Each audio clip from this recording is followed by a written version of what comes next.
اعوذ باللہ من الشیطان الرجیم بسم اللہ الرحمن الرحیم۔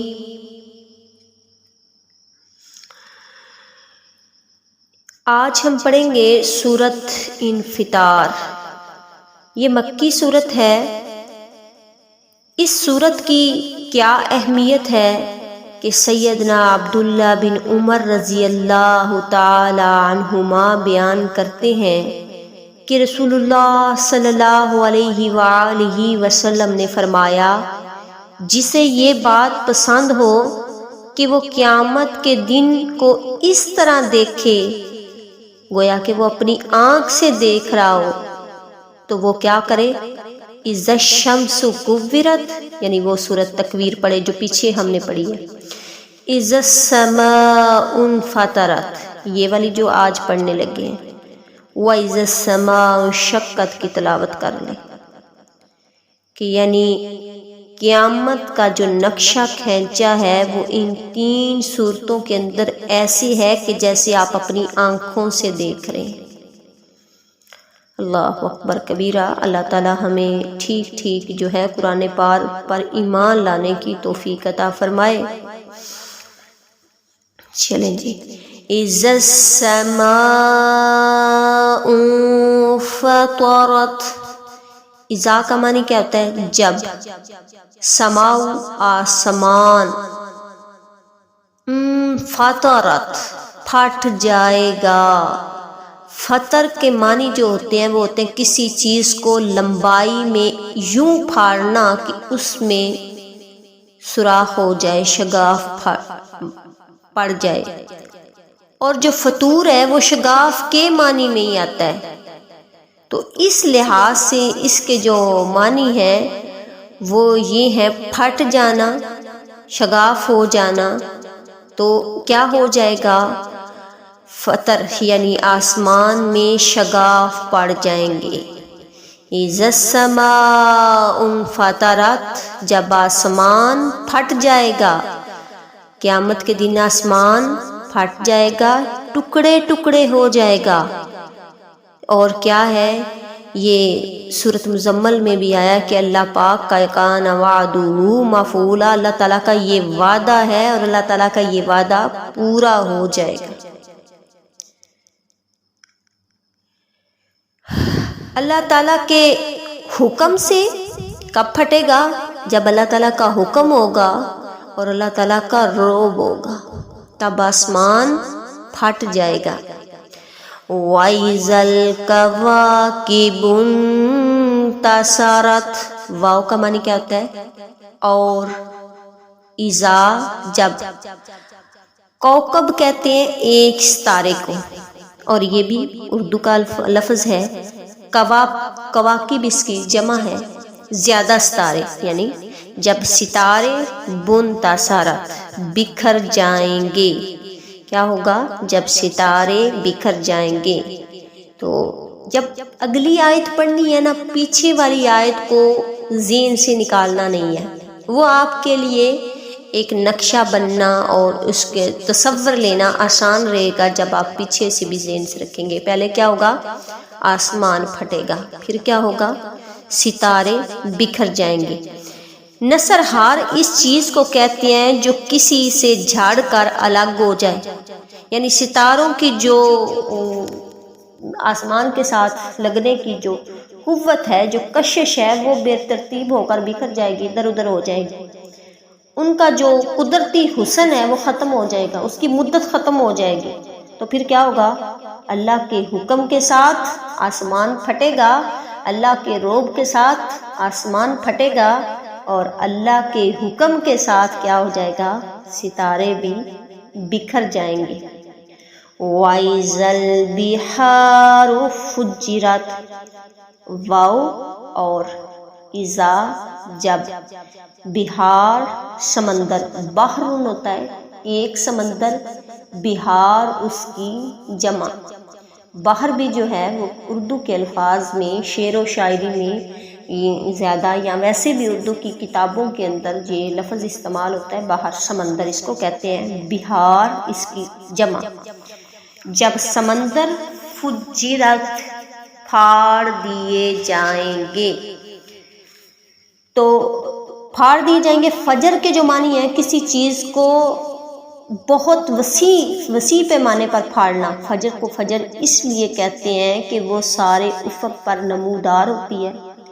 فجر کے جو معنی ہیں وہ اس کو جیسے اب صبح ٹائم فجر ہوتی ہے نا تو کیا ہوتا ہے؟ پھوٹنا، روشنی کیا ہوتی ہے؟ پھوٹتی ہے، تھوڑی تھوڑی نکلتی ہے یعنی.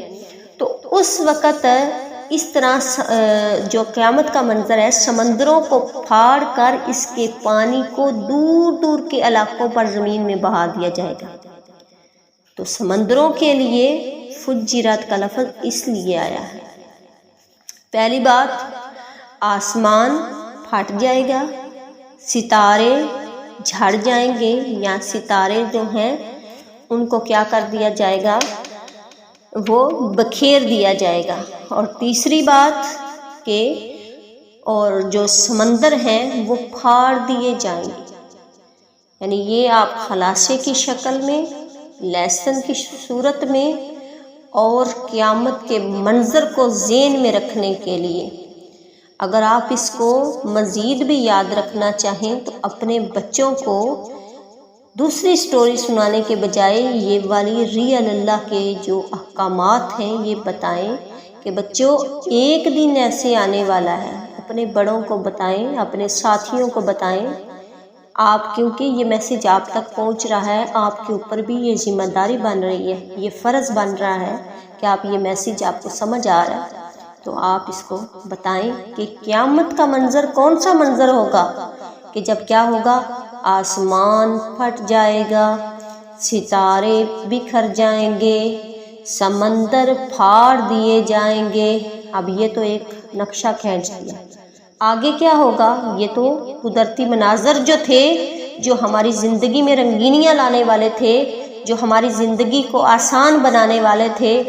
ہم کیا کرتے ہیں کہ آسمان سے کتنے فائدے لیتے ہیں، ستارے کس طرح آسمان کو مزین کرتے ہیں، سمندروں کے کتنے فوائد ہیں. لیکن اب ہمارے ساتھ کیا ہوگا؟ وَإِذَا الْقُبُورُ بُعْثِرَتْ، واو اور اذا، جب. قبر ہوتا ہے ایک واحد، قبور اس کی جمع. جب قبریں بُعْثِرَتْ اکھیڑ دی جائیں گی، کھول دی جائیں گی. بعثر کا جو لغوی معنی ہے وہ ہوتا ہے کہ کھودنا.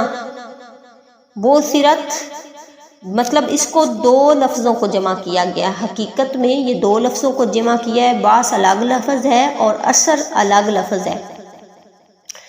بعث کا جو معنی ہے وہ ہے زمین وغیرہ کو یعنی کھودنا یا اس کا جی اٹھنا، تو اور یا پھر ڈھونڈنا. اور جو اثر کے معنی ہیں وہ اس کے معنی عین صاد را کے معنی جو ہے کسی دوسری چیز کے دوران کسی چیز کا خود بخود نکل آنا. تو یہاں پہ یہ دونوں باتیں جو ہیں بعثر اور جو ہے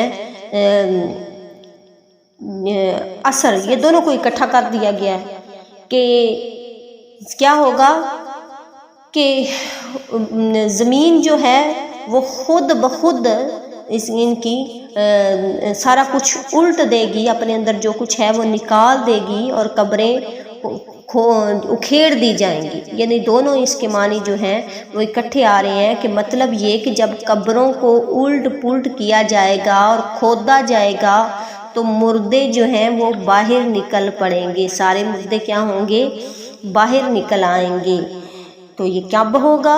قیامت والے دن. ابھی جس بندے کے ذہن میں یہ بات ہوگی کہ قیامت تو آئے گی ان کے لیے جو زندہ ہیں، ٹھیک ہے، ہم نہیں یہ دیکھ سکیں گے. نہیں، قیامت جو ہے وہ سب کے لیے. مردے بھی کیا ہوں گے؟ قبروں سے نکل آئیں گے. وَإِذَا الْقُبُورُ، اور جب قبریں بُعْثِرَتْ اکھیڑ دی جائیں گی. بُعْث کا معنی کیا ہے؟ اکھیڑ دی جائیں گی. اور اس کو میں نے آپ کو کھول کے بتایا، یہ دو لفظوں کا مرکب ہے. بعث کا الگ معنی ہے زمین کو کھودنا، اور اثر کا معنی ہے خود بخود کسی چیز کا نکل جانا. دونوں معنی جو ہیں میں نے ان کو واضح آپ کے سامنے کیا. عالمت علم سے ہے. جان لے گا، نفس ہر شخص جان لے گا، ہر شخص جان جائے گا، ما قدمت جو اس نے آگے بھیجا، وأخرت اور جو اس نے پیچھے چھوڑا۔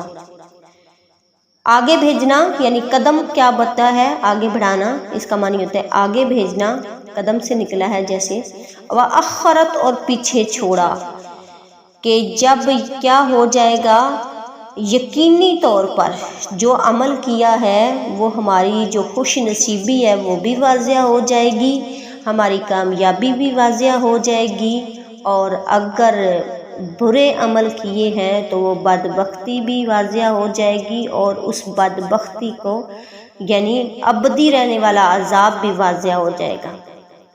تو آگے کیا کیا بھیجا ہے؟ جو کام کر رہے ہیں اس وقت، کبھی کبھار ہمیں یوں بھی لگتا ہے کہ ہم جو کر رہے ہیں وہ ہمیں کوئی بھی نہیں دیکھ رہا، صرف مجھے خود پتہ ہے کہ میں کیا کر رہی ہوں، لیکن یہ بات یاد رکھیں، ہم دنیا سے چھپ سکتے ہیں، اللہ سے نہیں چھپ سکتے۔ ہمارے نامہ اعمال میں وہ باتیں لکھی جا رہی ہیں جو ہم تنہائیوں کے اندر بھی گناہ کرتے ہیں، وہ بھی لکھے جا رہے ہیں۔ تو اس ٹائم یہ سارا کچھ جو ہے، اصل ہماری جو کتاب ہے اس وقت یہ آئے گا۔ ایک کتاب وہ ہے جو ہم لوگوں کے سامنے کھولتے ہیں، لوگوں کے سامنے ہوتے ہیں ہمارا کردار۔ بعض اوقات لوگ ہمیں بہت اچھا سمجھ رہے ہوتے ہیں، بہت جو ہے باہر وہ انسان کا رعب اور دبدبا اور عزت اور بڑا کچھ ہوتا ہے، لیکن اندر وہ بندہ، اس کو پتہ ہوتا ہے کہ میں کتنے پانی میں ہوں۔ تو اسی طرح بعض اوقات لوگوں کے ذہنوں کے اندر کسی بندے کا بڑا برا نقشہ بنا ہوتا ہے، تو ان کو پتہ نہیں کتنے کتنے برے القاب سے پکارتے ہیں اور کیا کیا سمجھتے ہیں، لیکن پتہ نہیں وہ اللہ کے ہاں کتنا متقی ہوگا اور اللہ کے ہاں کتنا رتبہ اس کا ہوگا۔ اس کی وجہ سے اللہ کے نبی صلی اللہ علیہ وسلم کی اس کے لیے ایک حدیث بھی ہے۔